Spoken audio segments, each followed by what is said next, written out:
pense que dans le cinéma, il faut un peu de tout. Il faut un peu de tous les genres.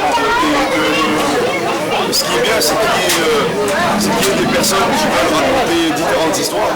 Le seul souci, c'est qu'on trouve souvent le même genre de cinéma.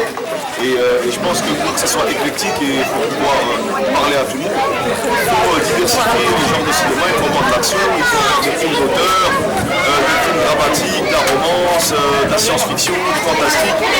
Et s'inspirer de notre patrimoine pour raconter ça, parce qu'on a un tiroir riche.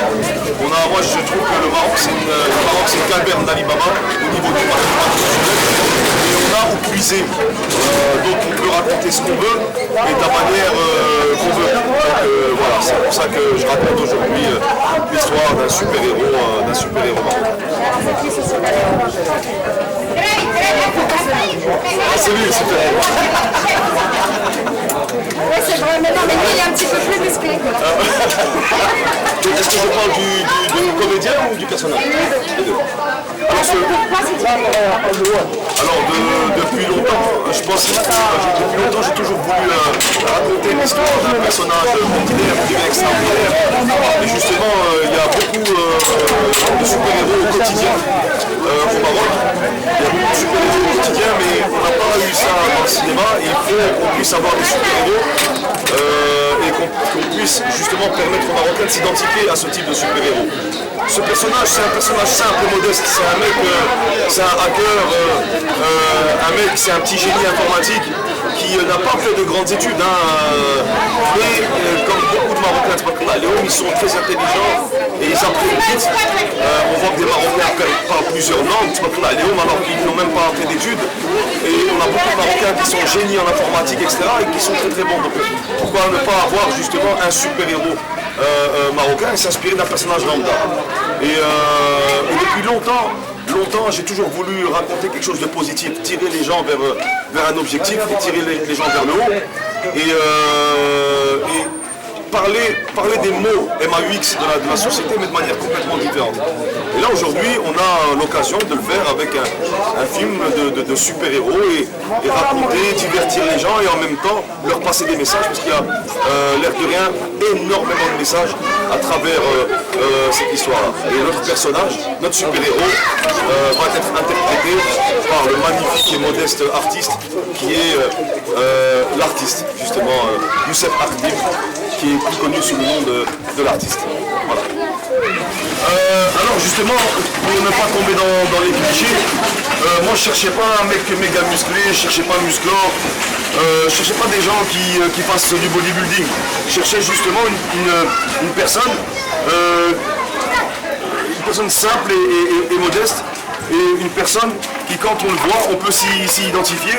Et moi, par exemple, en premier, je ne suis pas quelqu'un de musclé ni rien, et quand je vois un personnage comme l'artiste, je me reconnais dedans. C'est pour ça que c'est un personnage touchant, et c'est pour ça que mon personnage qui est Atoman est un personnage touchant. Parce que ici, on est en train de passer un message à la jeunesse. On est en train de leur dire, les amis, vous n'avez pas besoin d'être un surhomme pour être un super-héros. Un super-héros, une maman peut être un super-héros, une femme peut être une super-héroïne.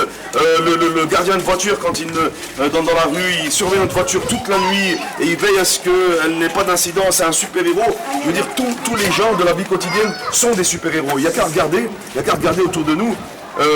Les personnes par exemple les réseaux sociaux, maintenant avec les réseaux sociaux. Mais les réseaux sociaux, malheureusement, c'est pas ça. Les réseaux sociaux, par exemple, on a des personnages qui sont un peu fake, des personnages qui sont retouchés, retapés. C'est pas ça que je cherche. Moi, ce que je cherche, c'est quelqu'un d'authentique, quelqu'un de simple. Par exemple, lui, c'est un super-héros. C'est un super-héros, c'est quelqu'un de simple, de tranquille, qui travaille, voilà. Et je pense que c'est ça mon personnage. Mon personnage, c'est vraiment quelqu'un qui est simple. Une version féminine? Il y aurait une version? Inch'Allah, moi je suis quelqu'un qui, étant donné que j'ai des filles et femmes, et que j'ai toujours, pour moi c'est très très important de pas se battre pour la place de la femme, parce que normalement ça doit être évident, et on ne doit plus être en 2020 en train de se battre pour quoi que ce soit, mais il est important de comprendre que dans le film, vous allez voir, il y a des héroïnes, pas de l'héroïne, il y a des super-héroïnes, la maman est une super-héroïne, le personnage de Sana Benkiren qui sera interprété par Sarah Perlez, qui est une analyste qui travaille à la DGSN. C'est un cerveau, cette femme, c'est une jeune qui a 29 ans dans mon film. Et elle est si brillante, elle est indépendante. Donc tous ces personnages-là sont des super héros. Et Inch'Allah, si suite il y a, on est déjà en train de penser à des surprises. Bah ouais, voilà. super. Ouais, moi j'ai une manière de voir cette chose-là. En fait, déjà, moi je pense qu'il y a un moment donné, il faut arrêter de se plaindre. Et il faut s'adapter. En fait, il faut qu'on s'adapte. Je veux dire, on est tellement dans un idéalisme où on dit que tout va bien se passer, qu'il ne doit pas y avoir de guerre, il ne doit pas y avoir de maladie, tout doit être parfait. Ça, c'est pas possible. Soit on est un minimum renseigné sur l'histoire et sur toutes les civilisations qui sont passées avant nous, et on comprend que ce qu'on est en train, notre idéal ne sera jamais possible, parce qu'on veut créer un paradis sur Terre, ça c'est pas possible. Soit on accepte les réalités et on fait avec et on s'y adapte. Donc moi je pense que la période que nous vivons tous mondialement, il faut voir les choses de manière positive, c'est que le Covid, dans son malheur, il y a quelque chose de pas mal, c'est que tous sommes concernés, le monde entier est concerné par la même chose. Toutes les classes sociales sont concernées par la même chose. Donc soit on s'adapte et on fait avec ce qu'on vit et on avance, soit on est là à se plaindre et là ça ne peut pas marcher. Moi je ne pense pas que ça soit une catastrophe, au contraire, il faut qu'on ait confiance en nous-mêmes et puis qu'on puisse avancer et adapter chacun son domaine à ce Covid-19 et à ce coronavirus. Après, moi je pense que le cinéma n'est pas le plus à plaindre au Maroc, et au contraire, je pense qu'aujourd'hui il y a une remise en question. Et les gens du cinéma doivent se remettre en question, parce que moi je pense pas que, tu vois, toujours on dit les Marocains, on a l'habitude de remettre toujours la faute sur les autres.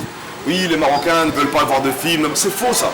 Parce que vous demandez à n'importe quel technicien, l'IPTV n'a jamais autant marché que ces dernières années. Les gens regardent tous les films possibles et imaginables.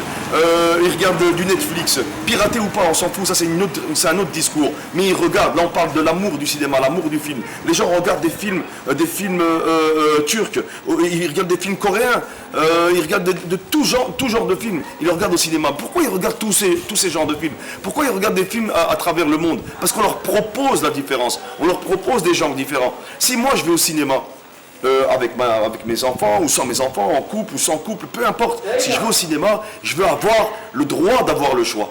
Si j'ai au cinéma le même type de film, c'est bon. Je veux dire, c'est pas possible. J'ai envie, moi, d'avoir... aujourd'hui, j'ai envie de voir une comédie. Ah ben, j'en ai une qui m'est proposée. Aujourd'hui, j'ai envie d'avoir un film de science-fiction. J'en ai... j'ai aujourd'hui envie d'avoir un film dramatique. J'ai le choix. Mais là, souvent, dans le cinéma, on ne donne pas le choix. Et aussi, il y a une remise en question que doivent avoir les réalisateurs et les producteurs en termes de distribution, c'est qu'il y a des films d'auteurs qui sont beaux, qui sont bien faits, mais ils doivent être distribués dans les cinémas d'auteurs. Je veux dire, ça existe en France. Moi, je viens de Belgique. Moi, j'allais tout le temps à Bruxelles pour voir des films d'auteurs. J'allais soit à Ixelles, vers la porte de Namur, soit j'allais à la Galerie de la Reine.